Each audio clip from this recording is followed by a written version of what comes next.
Assalamualaikum warahmatullahi wabarakatuh. Oke, adik-adik semua, sekarang waktunya kita belajar tentang kesehatan dan reproduksi remaja. Jika kita berbicara tentang kesehatan reproduksi remaja, maka kita harus mulai dulu dari definisinya. Jadi definisi kesehatan reproduksi itu bukan membahas tentang hubungan seksual atau teknik segala macam, tapi kita berbicara tentang bagaimana menjaga organ reproduksi primer maupun sekunder agar bisa tumbuh normal, bisa berfungsi baik dan tetap sehat. Jadi organ reproduksi itu dibagi menjadi dua, ada organ reproduksi primer dan organ reproduksi sekunder. Organ reproduksi primer itu termasuk penis dan kelengkapannya pada laki-laki dan vagina dan kelengkapannya pada wanita. Di samping itu juga ada organ reproduksi sekunder. Yang dimaksud dengan organ reproduksi sekunder itu payudara, sistem hormonal, dan segala sistem yang menunjang organ reproduksi primer. Oke, kalau kita di slide saya akan kelihatan ya beberapa organ reproduksi dan pertumbuhannya dari masa remaja sampai akhirnya mencapai dewasa. Saya tidak akan membahas karena itu ada di buku. Nah, yang terpenting adalah bagaimana caranya menjaga organ reproduksi. Yang pertama kita lakukan adalah makanan yang bergizi, olahraga, dan higiene organ reproduksi. Pada makanan, semua makanan akan menunjang pertumbuhan reproduksi mulai dari karbohidrat, protein, vitamin, mineral, dan segala makanan yang bermanfaat. Untuk menunjang pertumbuhan organ reproduksi, yang terpenting itu ada vitamin E dan vitamin A. Vitamin E akan banyak kita dapatkan pada kacang-kacangan, pada toge, sementara vitamin A akan banyak kita dapatkan pada buah-buahan yang berwarna, seperti pepaya, stroberi, jeruk. Jadi biasanya satu buah jarang mengandung hanya satu jenis vitamin. Satu buah itu akan mengandung berbagai macam jenis vitamin. Ada mineral di situ. Jadi penting bagi kita untuk membiasakan diri rutin memakan buah-buahan dari kita kanak-kanak sampai dewasa. Di samping itu usahakan makanan yang kita makan tidak mengandung bahan oksidan, ya seperti pestisida, pengawet atau zat adiktif lainnya. Karena pada dasarnya semua yang mengandung oksidan tinggi akan merusak organ reproduksi kita, cepat maupun lambat. Dan yang terpenting bagi remaja, terutama laki-laki, adalah tidak merokok. Karena merokok itu mengandung lebih dari puluhan macam oksidan yang akhirnya nanti akan berpengaruh pada pertumbuhan organ reproduksi adik-adik. Ini pada saat kita akan lihat ada berbagai macam zat adiktif, zat-zat kimia yang sangat merusak pada rokok.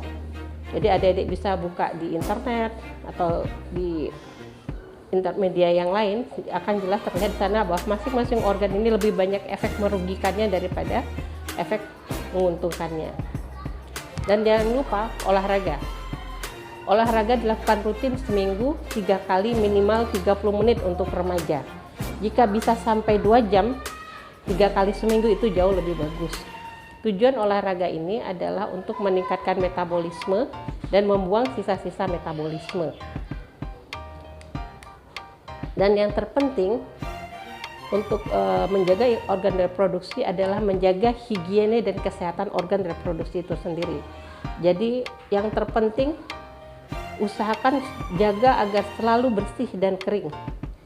Jadi jangan sampai kita memakai satu celana dalam itu berhari-hari. Terus kemudian apabila kotor cucilah dengan air bersih. Dan jika memakai sabun, pilihlah sabun yang pH balance.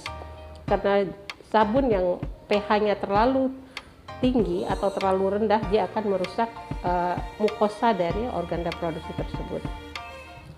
Terus yang kedua, hindari hubungan seks yang tidak sehat. Karena hubungan seks yang tidak sehat jelas akan membuat organ reproduksi kita terkontaminasi oleh virus-virus atau kuman-kuman yang merusak. Terus yang ketiga, hindari kuretase liar. Kuretase itu menggugurkan kandungan secara liar. Jadi banyak kejadian mandul pada wanita. Biasanya kalau kita telusuri ke belakang, kita temukan sejarah pernah melakukan kuretase liar. Jadi infeksi pada saluran kandungan, hindari kuretase liar. karena bisa menyebabkan kemandulan dan kematian. Kami temukan bahwa pada kuretase liar akan terjadi infeksi pada saluran tuba fallopinya, salah satu saluran yang menghubungkan antara rahim ke ovarium. Jika saluran ini tersumbat, maka telur tidak akan bisa mencapai kandung rahim sehingga tidak terjadi kehamilan. Terus yang penting juga kita harus memahami siklus menstruasi, karena siklus menstruasi itu jelas urutannya.